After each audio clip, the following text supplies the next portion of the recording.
Okie doke. Another week. And welcome. Welcome back. Loyal listeners of the JOJ. Another Red Room episode. Red Room episode. It's been 2 weeks since I've been on. Life's been busy. Yeah. Been traveling, seeing the world, making babies. Okay. Thought you died over there. Had to get Cody to replace you for a week. No. Been dealing with a little illness for about 2 weeks. I got the black lung cough. Oh, God. Contracted in the heart of Charleston, South Carolina. Any green mucus coughing? Lots. Oh. I've spread my seed over the streets of Charleston. The loogies are just... Yeah, popping Instead out. of banana peels, people are slipping on your loogies. Yeah. So Charleston was cool, though? Charleston's cool, man.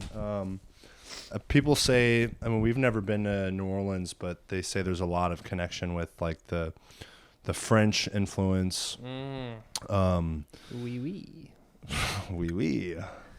And Yo, oui, oui. what's interesting is the architecture and the buildings. You cannot build a building higher than the tallest church. Really? Yes. So there's no They have a rule. skyscrapers. There's no, like, I feel like the tallest building we saw was maybe 4 stories, maybe Damn. 5 stories, which is kind of an odd thing. You know, it's a big city, but, you know, it's pretty flat for the most part. There's just really not much going on. Interesting. I don't know if I've ever been anywhere like that. Yeah. So that was unique. It's a A lot of religious history. Yeah. Very religious. A lot of history, a lot of churches, Okay. Articles of Confederation, you know, meetings took place there in the 1800s. Just some crazy shit. Fort Sumner, you know, they had a lot of slaves there. You know, it was one of the 13 original colonies. So I wish we would have had a guide. That's what I wish. Yeah. Like, to just like tell us about this shit. A guided tour. Yeah. But otherwise it was cool. That's cool, man. Yeah. So Are you there with the bros? there with the bros, good bro trip. Nice. Anyone fall out? Anyone go a little too hard on the... No, other than the almost getting kicked off the flight. Oh, God. We need Mason to come on and Yeah. explain his side of the story. We decided to be cheap asses and fly Frontier to save the extra. It was $180 round trip, which is Damn. cheap as hell. Now, that's worse than Spirit? Or is that above Well, Spirit? I think it's like a step up. You get maybe a saltine cracker. Yeah, they didn't have any snacks. Dude, they were bringing... It was so weird. They had like they're like, do you want... This guy was so weird. This flight attendant was so weird. Oh, He would come they down through the usually aisle. are. He's like, water, tss, water. Tss. I'm telling you, he was making this weird like hiss sound every time he asked, like the aisles, like water. Tss. And then someone said yes, and he's like, okay, and would come back with this like a straight up water bottle and would just pour it into the. He's acting like a robot. It was so weird. Like an animatronic. Yeah, it was weird. God. And What was his name? Do you remember? no, he was like a Filipino. Ladyboy. Yeah. But dude, I also did not see any fat people in Charleston. No way. Yeah, did not see a single fat person, which was pretty odd. Because they don't have to. There's no elevators because there's no skyscrapers, so it's just people walking upstairs.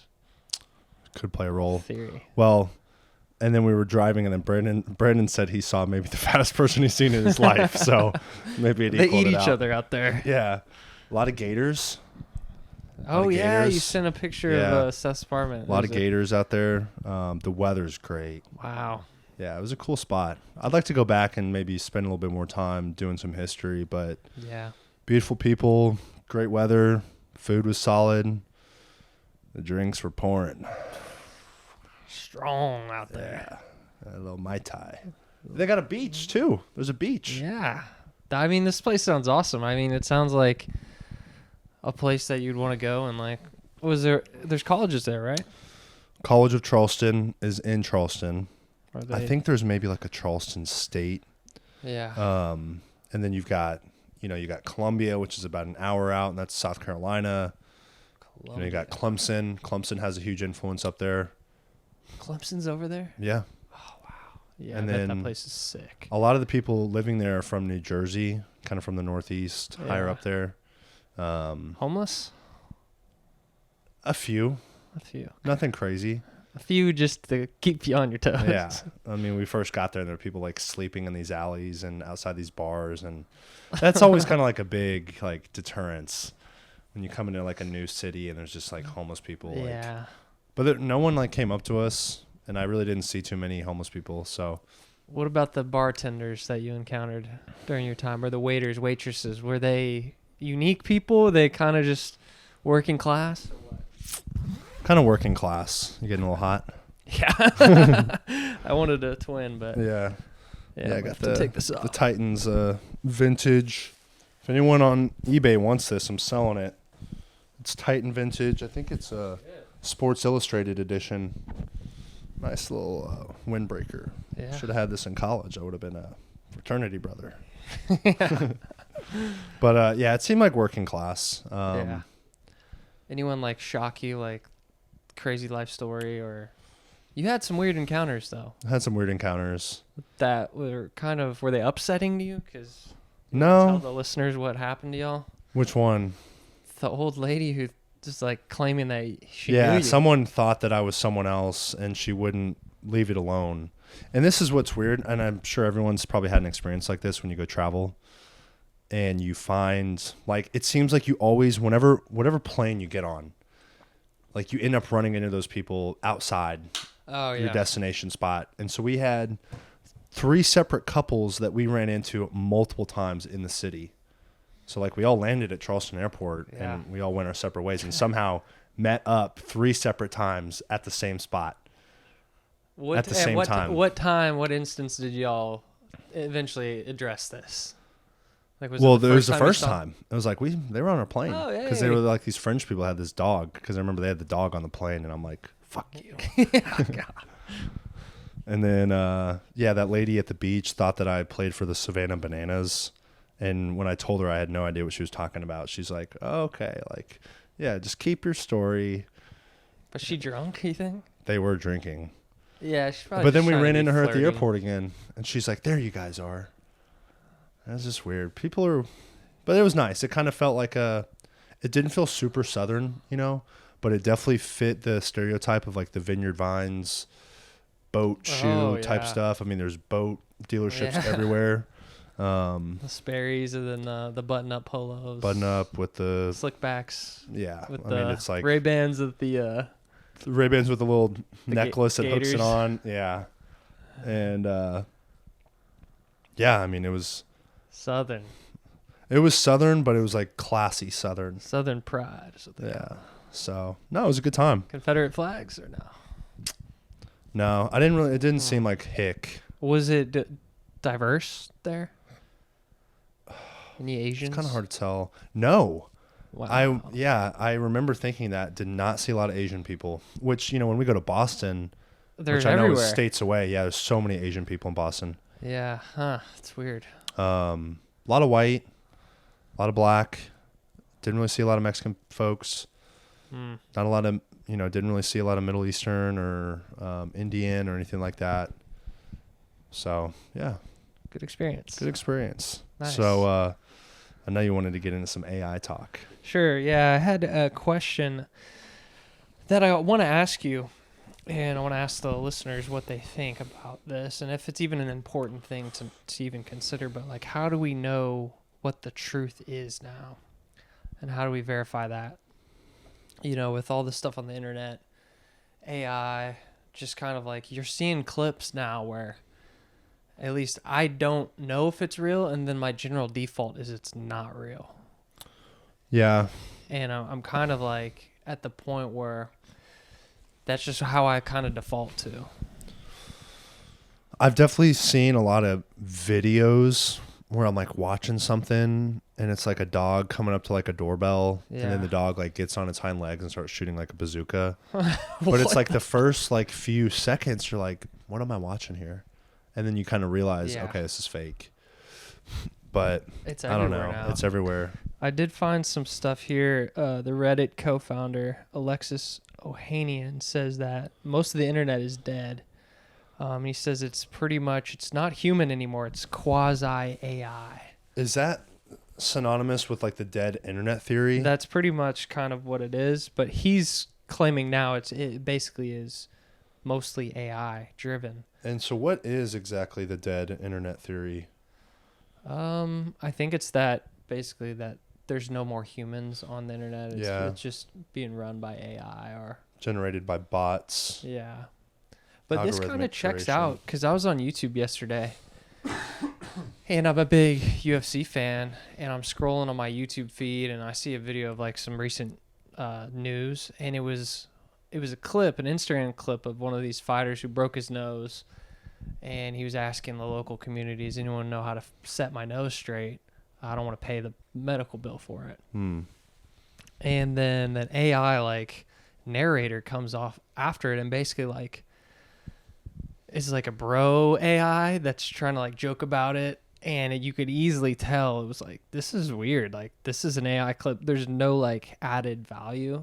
He was just repeating what this fighter said in his clip and kind of like overviewing it, and it was just weird.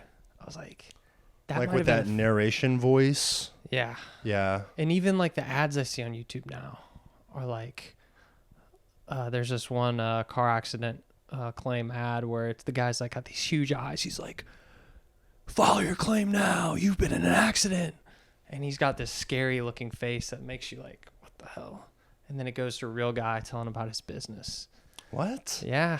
I've seen a lot of AI ads. I see some weird ones. So I guess that's kind of my point, is that it's everywhere now on the internet.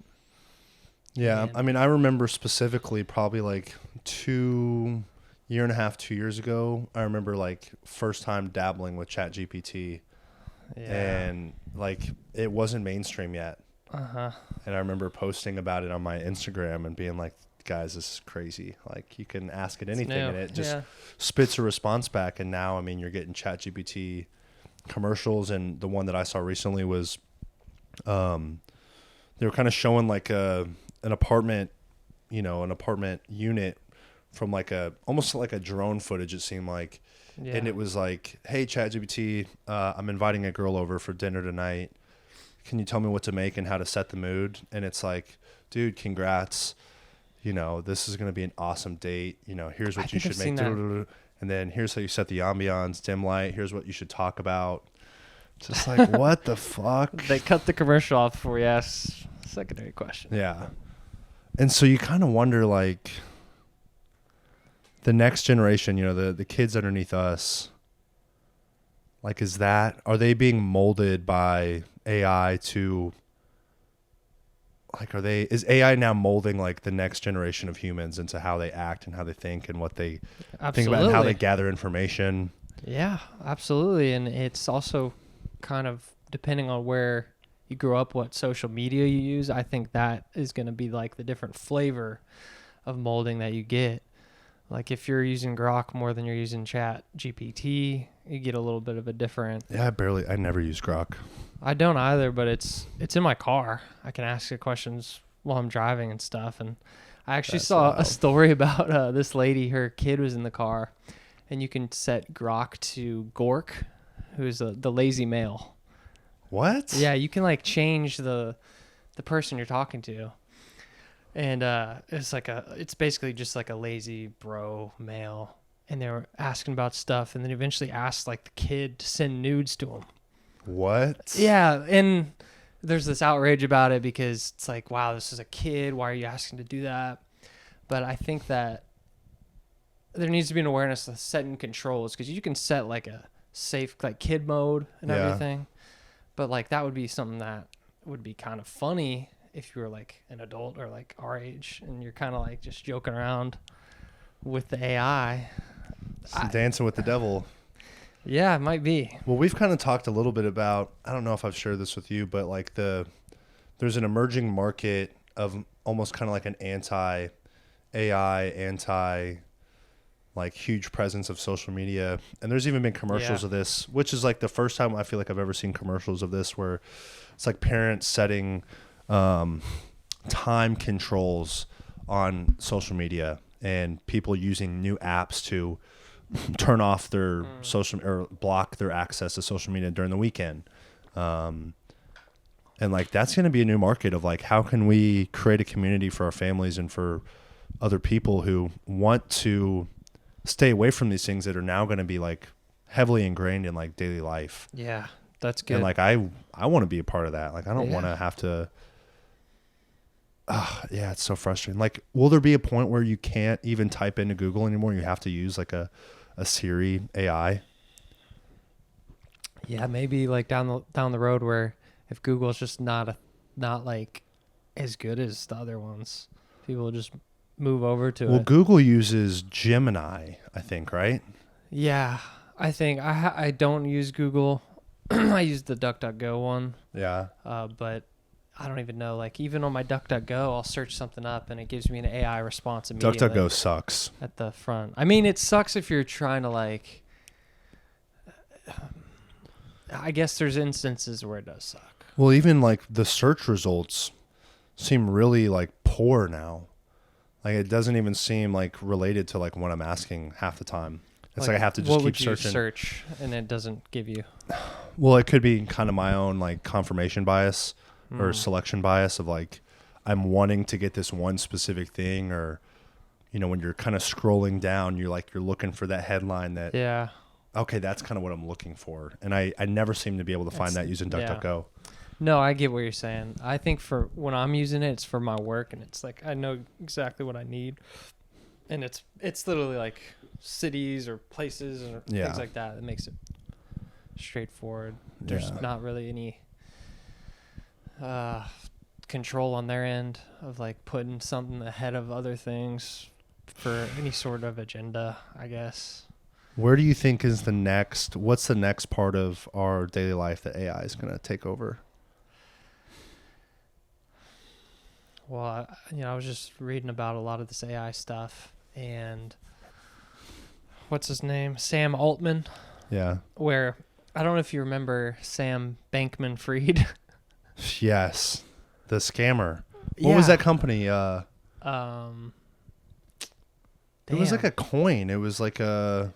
It was a coin that he defrauded everyone from. Yeah. What was that? Shit coin? Yeah. Tom Brady was an investor in it. Yeah. They made, didn't they name the stadium? They named like a basketball stadium after it. Crypto.com? FTX. FTX, yeah. FTX. Well, so when, it's crazy because, just hear me out here. So Sam Bankman-Fried. Sam Bank Run Fraud. Like, you think about their names, and then you think about Sam Altman. Alternate man. Yeah, he's a gay guy with a pencil neck who's trying to control the world through his company. That's weird. And it's just like right in your face, like, he's the Altman. He's not a human. Damn. That is weird. That's like a gematria. There's something there. But he said that superintelligence will be here by 2030 and 40% of the jobs will be taken over by AI in the near future. So I thought about that. Like, what jobs will remain after that? But I guess to answer your question, like, what's kind of going to be the first couple things? I think it's like the Amazon plants, the warehouse workers. Yeah. The hard labor stuff. Not even hard labor, really, but like the assembly line based manufacturing roles. Exactly. And I was telling you about one of my clients who works for GM. Oh, yeah. And they've been automating this new assembly line, and bye-bye assembly line worker. And if you're at the bottom of the toll in terms of your tenure and your skill set, like, you're gone. And they're trying to find job variety for other people to fill, but it's like, one, they're going to save money. They're probably going to improve their efficiency. Yeah. But I did read something the other day. It said technology cannot take accountability, therefore it should not make a decision. It's kind of like AI cannot take accountability for action. And I can't remember the woman who was being interviewed about this, but they said, how are people going to respond when the first computer or first robot kills someone? Like, will it be accepted by the society? She's like, I think it will. And someone's response was like, well, if it can't take accountability, can't put it in prison, you can't fine it. Oh, so then, like, to put it down. Yeah, but it's like, yet it's making all these decisions, but it can't take accountability for the decisions.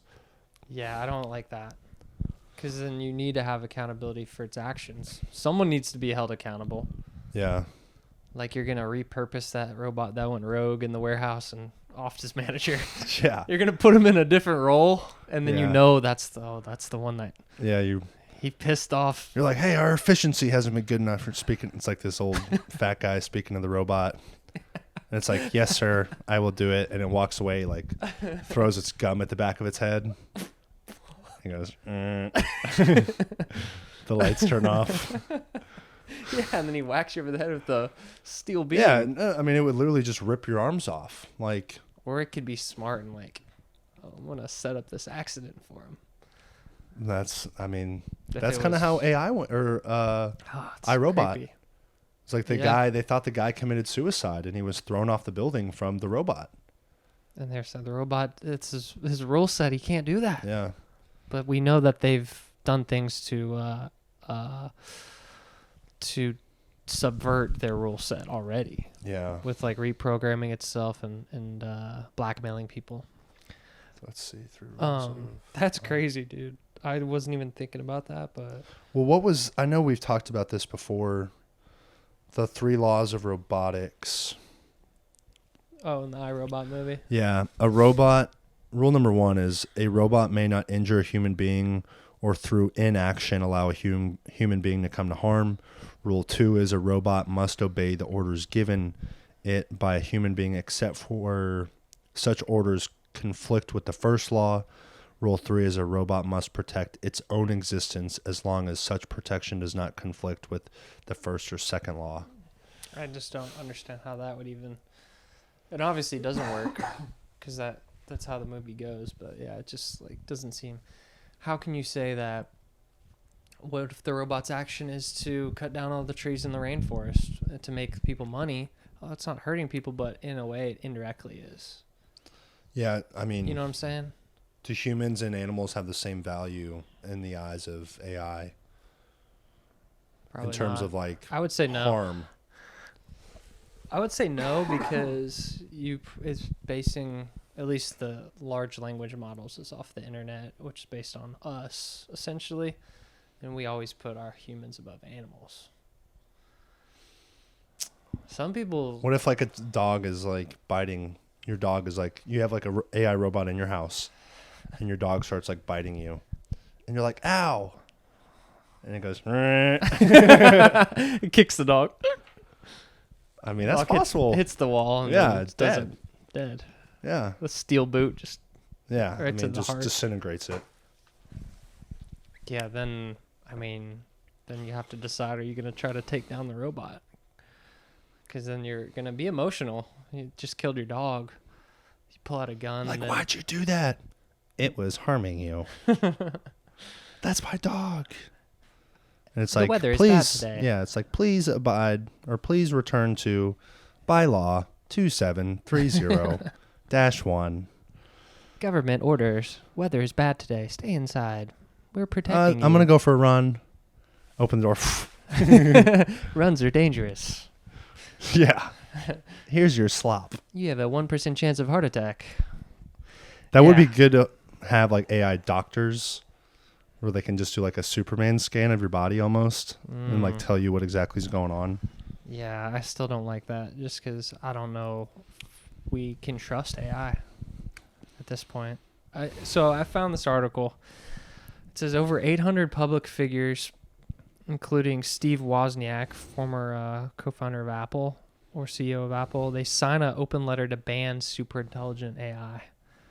So these are people that include Jeffrey Hinton, Joshua Bengio, Apple co-founder Steve Wozniak, and Richard Branson, Steve Bannon, Glenn Beck, Joseph Gordon-Levitt, Will.i.am, and Grimes.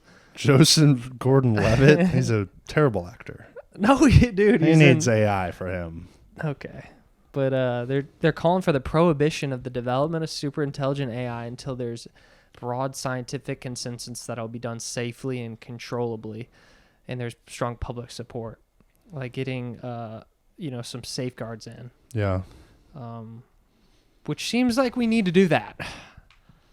And if you're not worried about the safety of it, then you shouldn't be in any type of decision-making position.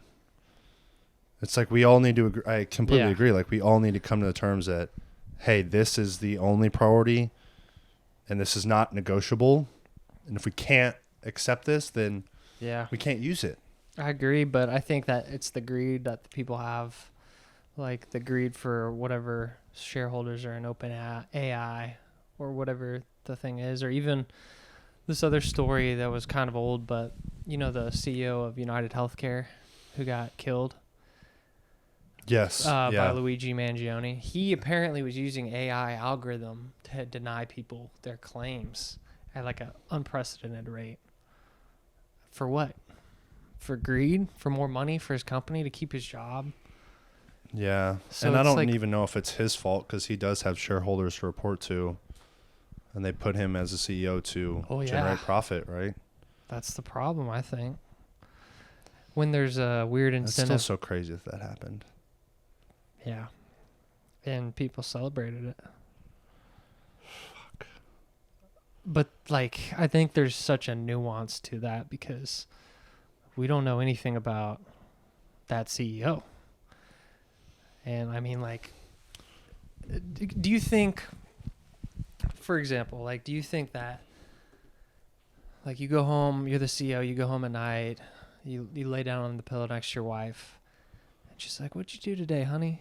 Like, well, I just got promoted. It's like, why'd you get promoted? Well, you know what? I started using AI to deny people more claims on our insurance. And it gets into, like, really ethical gray area on, like, is this... Well, the entire industry is, like, an ethical dilemma.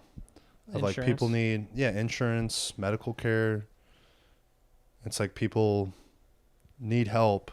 And if they don't have enough money, you're either going to deny them service or you're going to put them in debt to where they're pretty much an indentured servant for the rest of their lives. Yeah. In the first option, deny them service, like, that could lead to death. Oh, yeah. Complications. Death, pain, quality of living. And I think that's what his motivation was. I think he said his mom, and I don't really remember about like fact checking this because it was like him too, right? Yeah, because we read his manifesto if it was legit, and he talked about how he had suffered his own back injury and was just kind of going crazy and in so much pain. And dude, you injure your spine or your brain, like that might as well be a death wish, you know?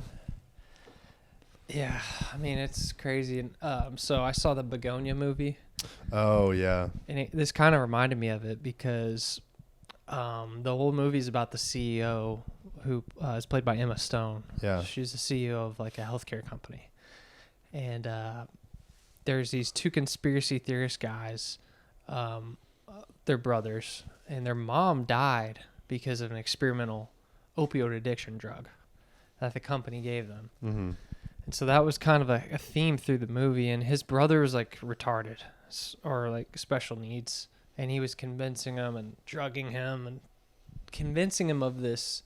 Convincing the normal brother, or the normal brother was convincing his special needs brother? Well, they're not normal, but the normal brother was convincing him to like follow along with this plan. Like she's an alien. She's a dramatron from this planet. And he works for her in the warehouse. And this one lady's doing the box. She's this old black lady. She's got a cast on her hand. And he's like, Sharon, did you not get your workers' comp for that? She's like, no, I just don't want to be a problem. He's like, they're demons. Like, you needed it. And so he's against them completely, obviously. And his mom died because, I guess, from that company. But he's listening to podcasts. Like, he's riding his bike to work. He's, like, unkept. He's like alien podcasts. He believes that this is like real. And so the movie was really good because it really painted a picture of like internet echo chambers that you can get into with anything. Yeah. Anything on there can really support what you want to believe, which is scary. You'll find a support group for any idea you have. Which I feel like at the beginning of like social media, that was touted as a positive. Yeah, you can have like a community online. Yeah, from someone on the other side of the country or the world. which I guess is positive if it's a good one. But so he gets radicalized to this belief they kidnap her, shave her head, because the hair is how she communicates to her overlord. Are you gonna see this movie? No, spoil it. It's good, but yeah. Wait, what's it called? Begonia? Yeah. And is that like the planet that she came from, or? It might be. But it's so funny because it's kind of like, I mean, it's a joke about the internet conspiracy theories, guys, pretty much. But then what made the movie so good is like at the end, so she's all tied up and like they're putting like this lotion on her because like they don't want her to communicate through her hair on her body to the overlord. And she's like trying to rationalize with him, like I'm not an alien, I'm a CEO, like this is gonna be a manhunt, like you guys, like let's work something out. And then he gets real upset and he's like, all right, I'm coming back tomorrow for your statement. And he leaves a recorder on the thing, like, I need you to make a statement to your overlord, like we need to have a meeting to discuss your terms of leaving the planet. What? Yeah, they're psycho. It's and played by Jesse Plemons, right? Yeah, he's really good. He's a freaky actor. Yeah, he played a really good one. And so she's like this high level CEO with all these social skills, and she's a winner in life. He's a loser in life. And she knows about like his mom because they met and she offered to like pay for all the medical expense or pay for the funeral. Like, we don't want to burden you with paying for your own mom's funeral. The corporate kind of like after away. She died, of course. Of course, yeah. Because of the experimental drug. And so she's like poking him with it, like trying to get him like upset.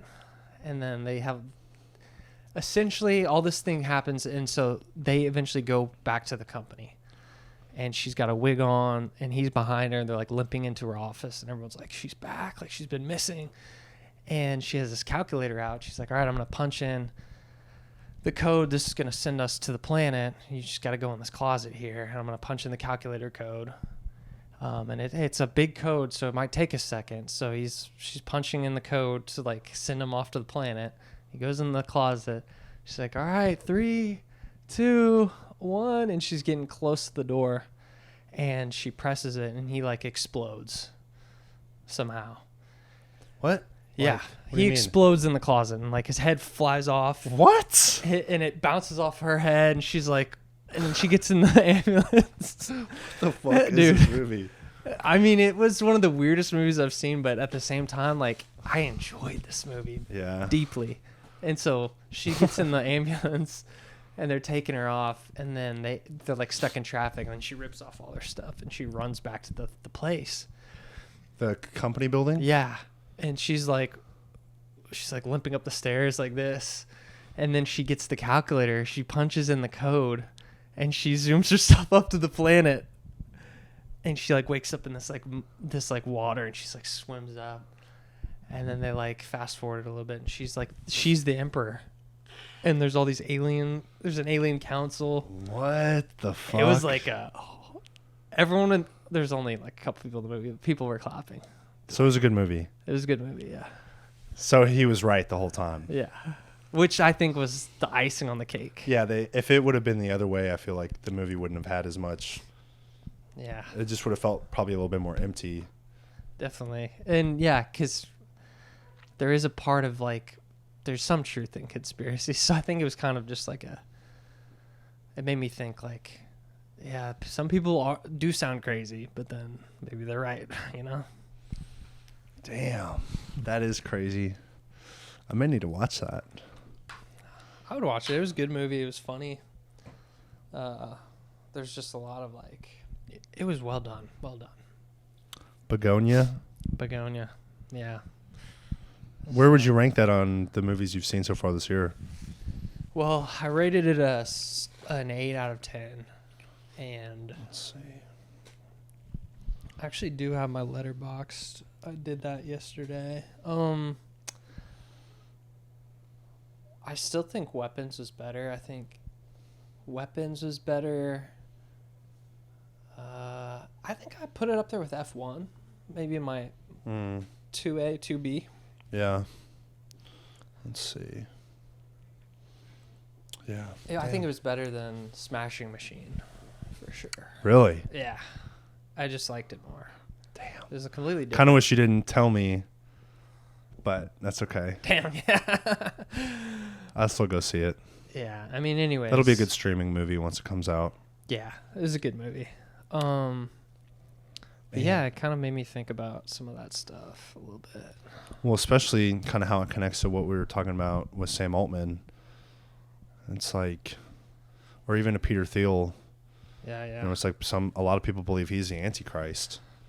Yeah, he's done some weird stuff lately, right? Yeah, he's also just weird. Like when you watch him speak and his mannerisms, and I think they asked him about like, you know, is it okay if the human race dies if AI like continues on, and almost as like a softball question of no, of course not. And he sits there and he's like, well, he's considering it. People are like, you know, I think I saw this video of like his manager. It may have been Tim Dillon talking about it. Yeah. And he's like, what did he say? Like, he said no, question. Right? And he's like, well, no, he actually, yeah. He said, yeah, that was a weird one. They don't believe, like, I have a theory about him because he's friends with Elon. Yeah. That maybe he already has the Neuralink. I thought about this. Like Palantir has access to the technology, or him No, specifically? I feel like he might just be like, Elon, like, just let me try the beta. Well, I think Tim Dillon got invited to his house. Elon? No, Peter Thiel's. And did he go? He didn't go. He's just like, it felt like it would have been weird. He's like, I didn't really want to go. Yeah, he might have been like blackmailed or something. Who knows? Yeah. Palantir's the defense company. Well, you know, and they want to kind of use AI. What I heard about them was they want to like kind of create a portal between all the intelligence agencies so that they can easily, you know, solve crimes. At least that's kind of. Yeah, I don't know the true extent of what their mission is and, you know, what pots their hands are all dipped in. But yeah. Yeah, I think Elon went on Joe Rogan yesterday. Yeah, I was watching it last night. I listened to a video of, it was like a quick clip of him talking about like the shutdown and all the money that is generated from bringing in illegals into the country. And the reason they won't agree to, you know, reopen the government is because they know that if this passes, then now they have to reconvince people as to why we would want to open the borders and why we would want to bring more illegals into the country, because it's already happening. So it's like, if it gets stopped, then the Democrats have to go back and kind of talk about it again, and people are going to be like, no, fuck no. And he said that's like the only way that they're pretty much getting, you know, their illegal votes and getting their policies to pass. Wow. It's all the money that they pay these people to stay here. Yeah. And so they vote yeah, Democrat. when it stops and then that gets put on the ticket of, hey, we're going to, you know, allocate $50 billion to bring in 5 million Somali refugees, people will be like, fuck no. No, not in my country. Then that reminds me of the Nick Fuentes Tucker Carlson interview. I listened to a little bit. No, I need to watch the full thing. Yeah, he basically at the end was saying, it's like, what's going to happen? Like, what do you think Trump should do? Because he had a dinner with Trump and Kanye. Nick Fuentes did? Kanye's his hero. When did that happen? Christmas Eve or something like of that. Last year? Yeah. Weird. Or it might have been 2023 or no, I think it was 24. Yeah. So Trump, last year. He was the president. Yeah. That's weird. And it's such a good. You should watch that clip because it's so interesting about that. And what I found out, Candace Owens' hero is Kanye too. And I no lie, like I remember sophomore year in college, like I got asked like who's a role model to me. I said Kanye is, because he's just kind of like, you can tell he's a like creative genius. Yeah. First of all. Yeah, I don't think that's arguable. And he really like doesn't really conform to these big factions like Hollywood and the entertainment industry, or at least not anymore. Yeah. So I think that makes him really powerful in a way because he's not compromised. Even like there's conspiracies about him being his personal trainer was a Harvey Pasternak. Yeah. Wasn't he like MK Ultra? Yeah, they said he guy? was. Let me see if I can find this really fast. But I don't want to derail too much. But what I was gonna say is that Nick Fuentes basically suggested that Trump should go even harder on the immigration stuff, and basically saying that, look, these people came over, they broke the law. This is not their country. They need to leave. And if you aid and abet in keeping them here, like if you're a governor and you don't allow ICE to come in and do their job, you're going to jail too. Yeah. And I'm like, I think I agree with that. Like, just on its face, I agree with that. Yeah. If you're preventing what the people voted for, which is to get the illegal people out of the country, if you are preventing that, you need to go to jail too. Yeah. And then it's like, well, states' rights versus federal government. Like, does the federal government has more power than the state? Yeah. But then I think we get in trouble here because not in trouble, but. Well, ICE is a federal organization. Yeah. And it's working on part of the federal government. Correct. Versus like the Dallas Police Department. Yeah. Yeah. And so that's kind of the thing. It's like they're superior, but then, like, do we want the federal government to have that much power over, like, what if California is just like, all right, you want to bring in them all? Do your thing, but Texas, we're not taking them. I guess it gets into a weird conversation about Of like who ends up allowing. Yeah, or like what's the actual like constitutional right to do that? Yeah. I don't know. But I think like they convince us through like our empathy. Yeah. And that's how they like convince people to be okay with certain things. Correct. And that's Allie Beth Stuckley went on Jubilee 2 or 3 weeks ago. She's like a Christian woman, mom, and she goes in debates and just about the Bible and kind of how it's interpreted through modern day politics and all this stuff. And she brought up this interesting, she said toxic empathy. And they were talking, I think, in relation to like LGBTQ and I think we may have talked a little bit about this a few weeks back.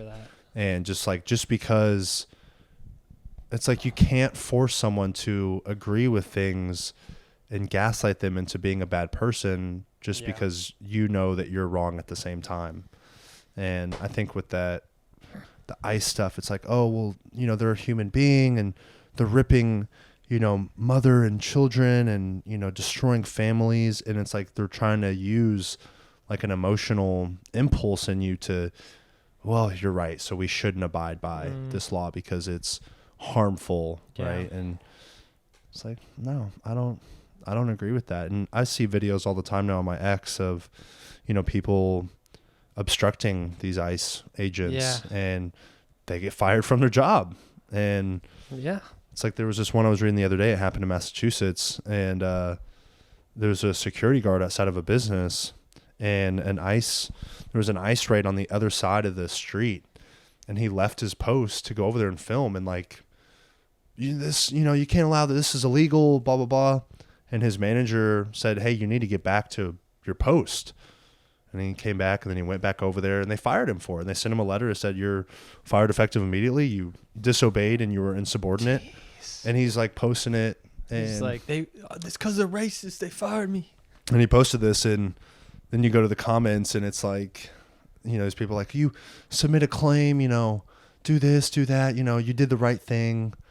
It's just like, you guys don't get it. You don't get it. And you're absolutely right what you said earlier. This is what the people voted for. Trump won off of immigration reform, reinstilling our national security in our borders, you know, fixing the economy and rebuilding that American value dream. We are Americans, and if you come into our country, you have to be American and assimilate. I don't know why that's such a controversial idea when every other developed nation in the fucking world, they don't get asked those same questions. Oh, I think it comes down to people think America is like the melting pot, and it's all these cultures come here because we have freedom and everyone loves that. And it's a hard conversation to have about that, which legal immigration is good. Yeah. And we're for that. But the illegal part where millions of people came in, obviously they're so problematic, and you can't have that. And it's just like, to have a country, you cannot have and illegal immigration at that rate. But I think it goes back to like this whole wave of like social justice warrior and virtue signaling. And Greg Abbott kind of put the pedal to the metal when he shipped those people to Martha's Vineyard. Or maybe it was DeSantis who did that. I can't remember. You know, the richest folks out there, most liberal. Yeah. He shipped 50 immigrants up there, and they lost their mind. They called the National Guard. We have to get these people out of here within 24 hours. Wow. And so it's like the same idea of like rules for thee, not for me. Mm-hmm. Oh, well, we shouldn't have guns, but I'm going to have my own private security and I'm going to have guns. Yeah. But you can't protect yourself. No, it's horrible. It's like, oh, we should let all these people into our country and you should help your neighbor, but I don't want them coming to my house. You can do it, but they're not coming into my house. It's like walking around Martha's Vineyard. It's like it's like all the buzzwords and all the right, things that they say. But at the end of the day, the reality is like they're just so out of touch, and we are living in there's like multiple realities going on right now. Yeah, that's the scary part. That brings us back to the beginning question, like how do we know what's true? And what truth are you going to believe? When the internet's so crazy and you see crazy stuff here and there, like there needs to be like a truth that you fall back on, in my opinion. And I think that's the Bible, really. You fall back on something that is kind of your North Star and that you believe in, to fall back on and kind of to interpret, at least what people that I've listened to will say about it. It's to interpret things. Like, is this right? Like, let's go back and see what they said about it in the scriptures. And I'm not like an expert, and I'm obviously new to a lot of it, but I think that's something that just needed to get off my chest on the podcast. It's like the internet's going to show you the craziest things. And it's going to pull you in a lot of directions, but yeah. And if you use the internet as your fact check source, you're probably going to be misled too. Yeah. And I think Denzel has that quote where he's like, if you read the newspaper, you're misinformed. If you don't read it, you're uninformed. And it's like the perfect. And I just think back on the COVID times where you post something and the CDC would come in with the little ... underneath and say, hey, this is misinformation. Yeah. And then people read that and be like, oh shit, that's so fucked up. I wish we could go back and just not have social media, honestly.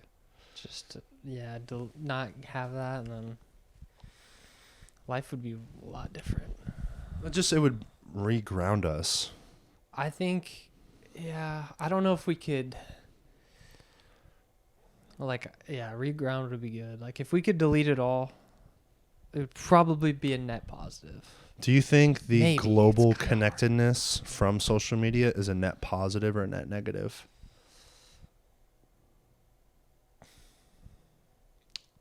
Via social media. I feel like it's a positive because of the fact that you can more easily understand the humanity in someone who lives on the other side of the world. That might be, if you'd see them, if there was no social media, you'd be afraid of them and be like, oh my God, who's this person?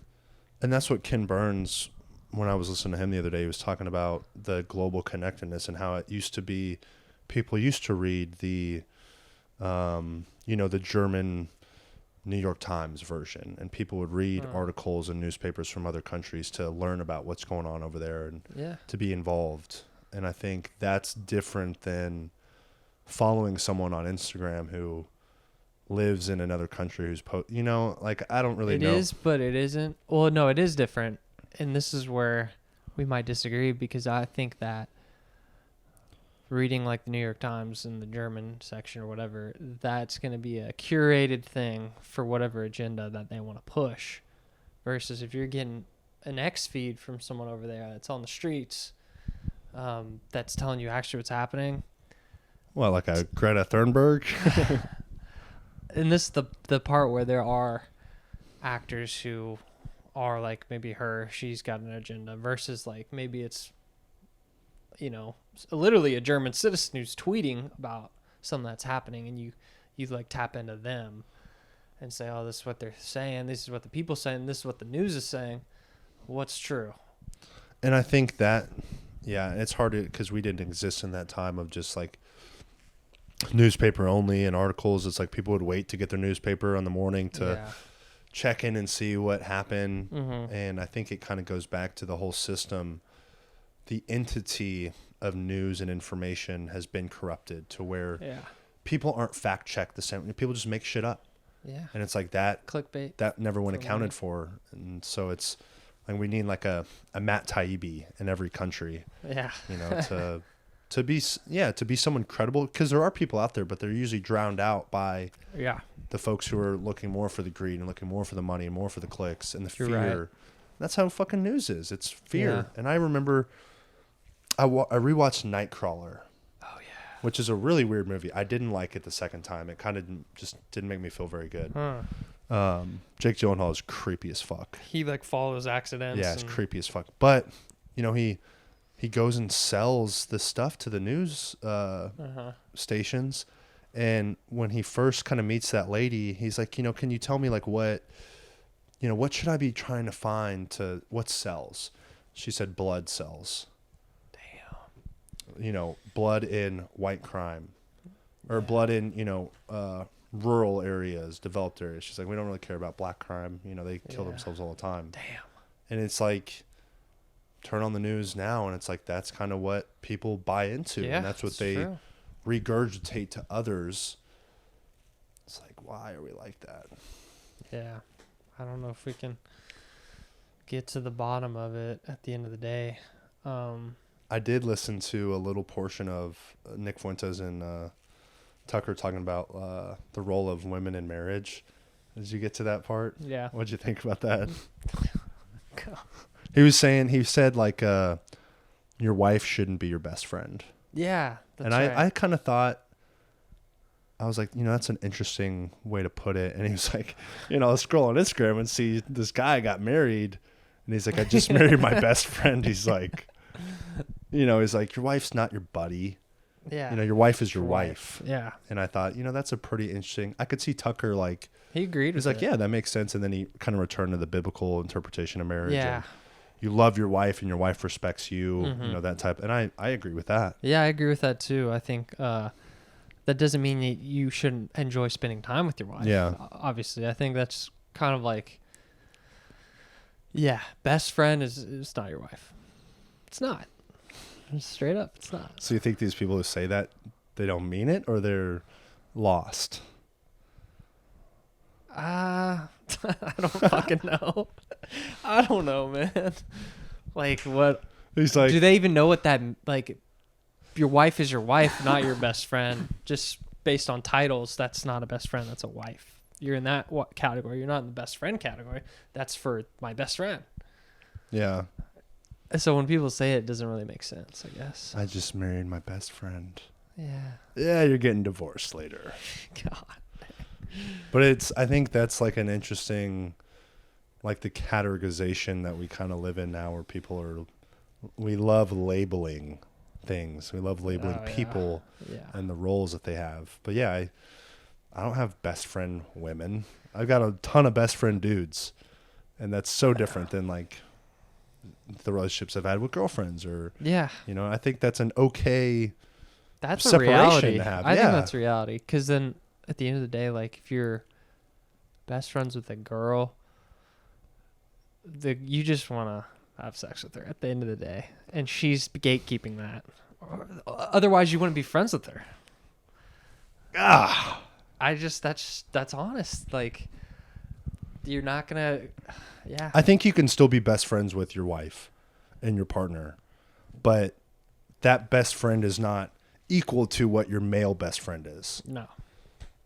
Yeah, that's a good way of putting it. And maybe we should just stop using the word best friend. Why? I don't know. Just maybe ban it. Complicates things. Start banning words now. Yeah. But Tucker did like kind of give him a good perspective about marriage too, because Nick's not married. No, and he was kind of just dogging on women and everything in this way, and Tucker kind of put him in his place, I think, a little bit. Just saying, like, you know, you got to be, it all works out, you know, if your intentions are pure and you love her and she loves you, like, because he was saying, like, if I'm making all the money and what do you do? Yeah. What are you doing? You doing the dishes and stuff like that? And yeah. It gets into a weird. Yeah, but that's why he said that Andrew Tate's so popular.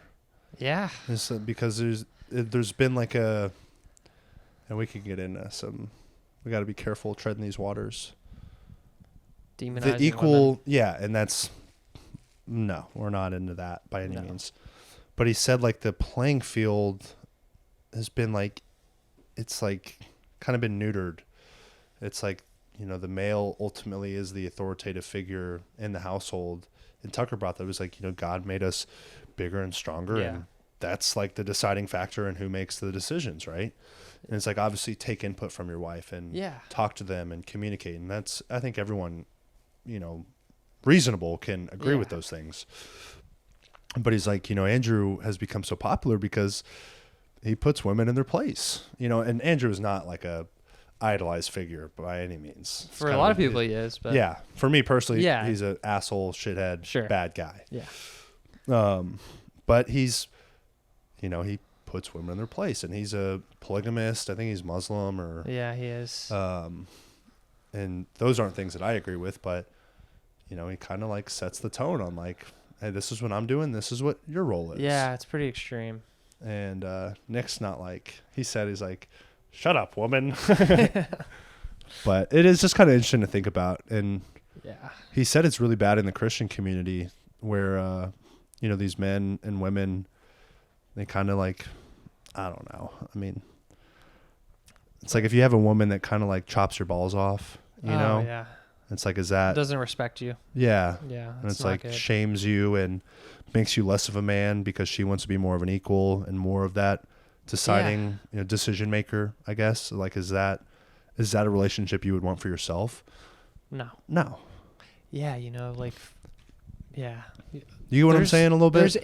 There's ingrained roles. They talked about it. Tucker talked about it. Like, biblically it's supported, and then it's just supported through like human nature. We have these roles. Yeah. The male's the provider, the protector, the leader.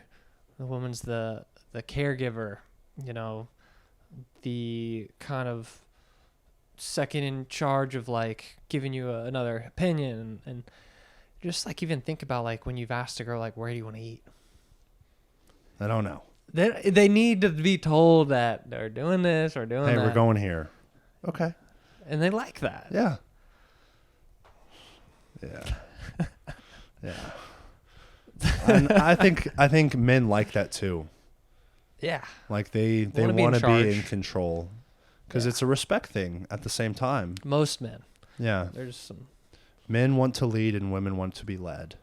Yeah. And it's like, and it's a big responsibility to lead. But I think with the whole misogynistic hyperfeminism culture that we've been in for the last 10, 15 years, like men have been shamed into not doing those things because it's toxic masculinity, right? Yeah.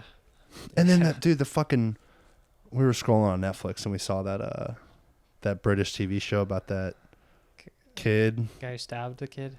Yeah, and you know, they turned into that white male and they were talking about Andrew Tate and toxic masculinity and these echo chambers of men being disrespectful to women, and just like, but they create a fear in young men to like not be masculine.